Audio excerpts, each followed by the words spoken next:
Pag-ibig ng Prinsesa ng Dagat.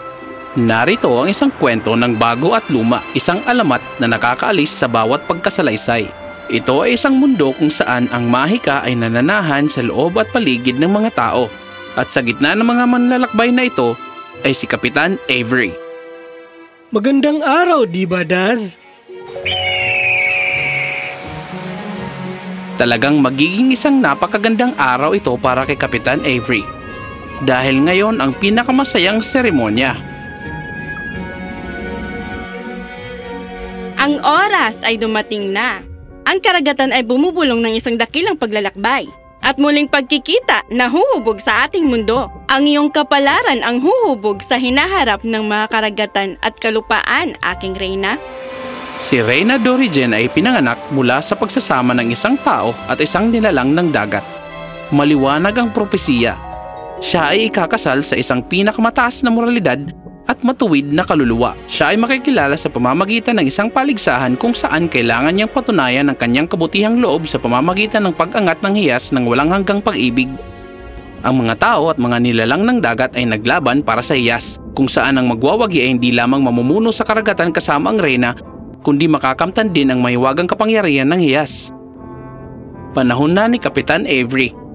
Walang nakapansin na hindi ang hiyas ang tinitingnan ni Avery. Si Dorigen ang kanyang tinitingnan. Pag-ibig sa unang sulyap para sa kanya. Sa isang mabilis na galaw, inabot niya ang hiyas at pinulot ito.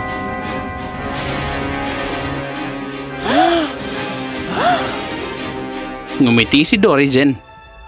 Mula nang ilagay ko ang aking mga mata sa manlalakbay na ito, naramdaman ko ang isang malalim at hindi maikakailang koneksyon.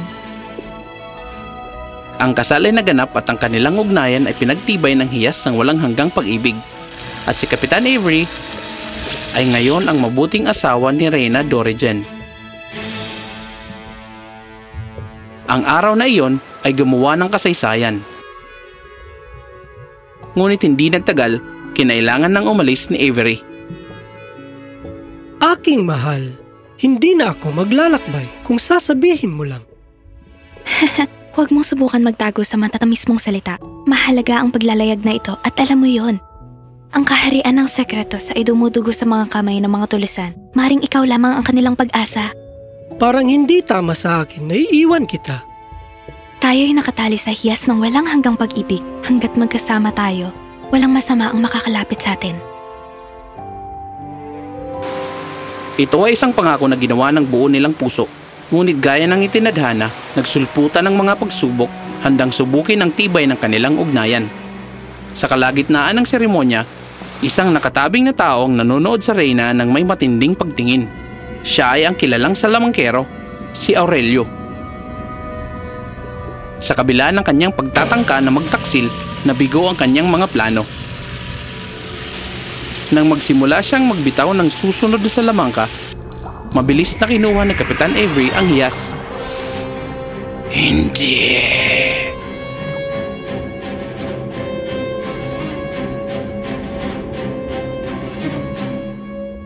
Ayos lang ba ang lahat, Savannah? Iyong kamahalan, nararamdaman ko ang pagkabalisa ng mga alon. Paano kung tama ang narinig ko? At talagang si Salamangkero Aurelio nga. Oh, siya isang alamat lamang, hindi ba?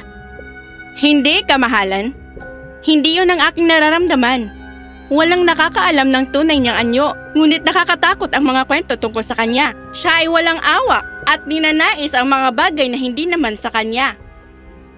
Handa kami para sa anumang mangyayari dyan, Savannah. Manatiling kalmado. Ngunit walang nakakaalam kung ano ang gagawin ni Aurelio. Kinabukasan, may isang bisita sa pintuan ng palasyo. Kamahalan, ako isang sugo ng kalaliman, isinugo ng mga sinaunang spirito ng dagat. Ako'y dumating na may dalang mga regalo ng mahika at karunungan mula sa kailaliman ng dagat. Tumindig ka, espiritu ng dagat. Ano ang nagdala sa iyo sa aming kaharian? Kamahalan, nilakbay ko ang malawak na karagatan upang dalhin sa iyo ang isang mabigat na balita. Nararamdaman ng mga espiritu ng kalaliman ang kaguluhan sa balanse ng ating mga tubig. Alam kong may isang sagradong hiyas sa iyong kaharian. Nais kong maunawaan ang kapangyarihan at layunin nito. Iyon ang sinasabi ni Svanna. Ang tinutukoy mo ang hiyas ng walang hanggang pagmamahal. Ito ang nagtitiyak ng kapayapaan ng ating kaharian at balanse ng planeta. Ngunit huwag kang mag-alala. Ito'y binabantayan ng sino unang mahay ka. Tanging mga tunay na karapat-dapat lamang ang maaring makakita nito.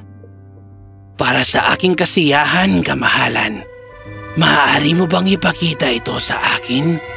Nauunawaan kong hindi ko mapipilit ito. Kailangan ko na lang bumalik ng bigo. Hindi. Paano ko tatanggihan ang mensahero ng sinuunang espiritu?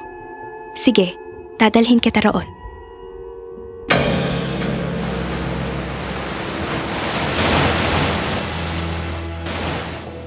Mataas ang mga alon nitong nakaraang 3 araw, Das.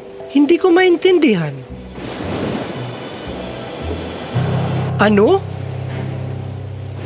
Si Aurelio! Binihag niya ang reyna! Ano? Hindi! Nagbabalot anyo bilang isang banal na espiritu. Hiningi niyang makita ang hiyas ng walang hanggang pagmamahal. Pinagbigyan siya ng reyna. At nang malapit na sila sa hiyas, inatake niya ang reyna. Si Reyna Dorigen ay nasa ilalim ng kanyang pagbabantay sa isang tore na napapalibutan ng matataas na alon. Ang lahat ng matataas na along ito ay kagagawan niya. Mahikan niya ito. Hindi! Dorigen! Nananawagan sa amin si Dorigen.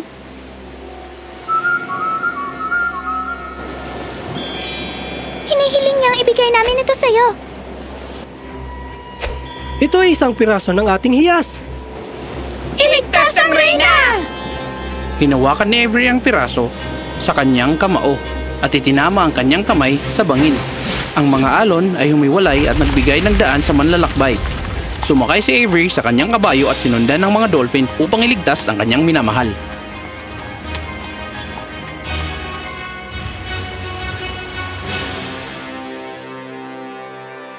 Aking pinakamamahal, nangangako akong hindi kita hawakan hanggang hindi ka tunay na akin. At tinupad ko ang pangakong iyon, ngunit wag mong isipin na ako'y bulag. Alam kong lahat tungkol sa nabasag na piraso ng hiyas at kung paano kayo ng iyong kasama na diwata ay nagsabwatan upang makuha ito. Hindi ka magtatagumpay. Dadalhin ka ng aking asawa sa iyong kapalaran. Naniniwala ka bang nais ko ng ibang bagay? Hayaan mo siyang dumating at harapin ng aking galit. Ang mga tagapaglingkod sa tore ay unti-unting nahulog ang loob sa mabait na reyna. Mahal na reyna. Ikaw lamang ang reyna ng mga karagatan. Ano pa ang hinihintay mo? Maaari mong palayain ang iyong sarili. Ngumiti ang reyna. At paano naman ikaw? Huwag mong isipin na hindi ko alam na durusa ang mga tao sa kamay ng salamangkerong ito. Bilang isang leader, dapat niyang alagaan kayo. Kailangan akong palayain ni Avery, pati na rin kayong lahat. Ang mga tagapaglingkod ay nagpakumbaba. Ano ang liwanag na yon?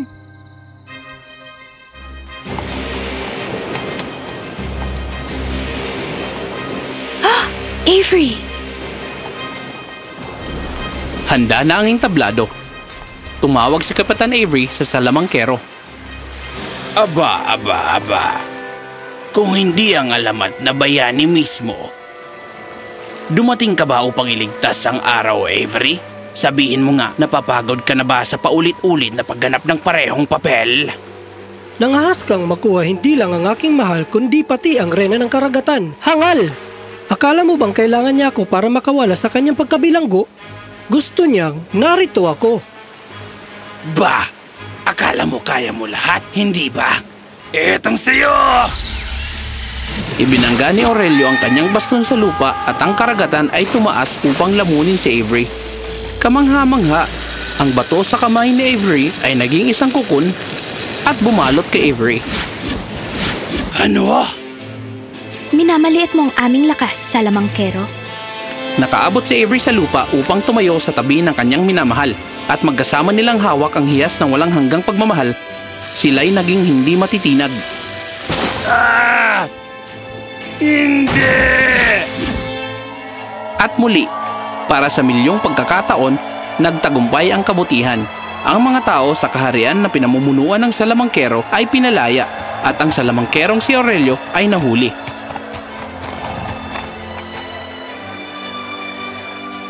Aking reyna, naunawaan ko nang ginawa ni Aurelio ay isang krimen na higit pa sa anuman.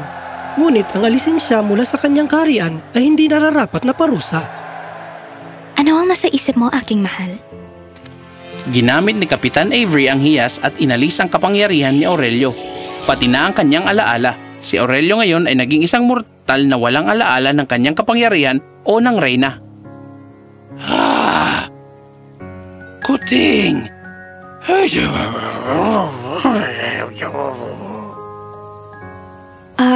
Mukhang pwede ito.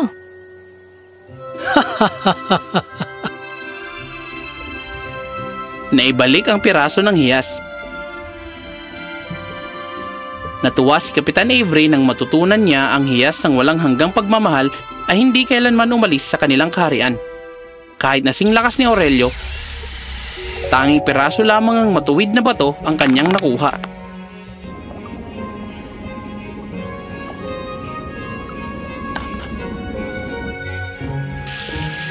Ayon sa alamat, ang hiyas ng walang hanggang pagmamahal ay nananatiling nakabaon sa kailaliman ng dagat, hawak ang balanse ng ating planeta.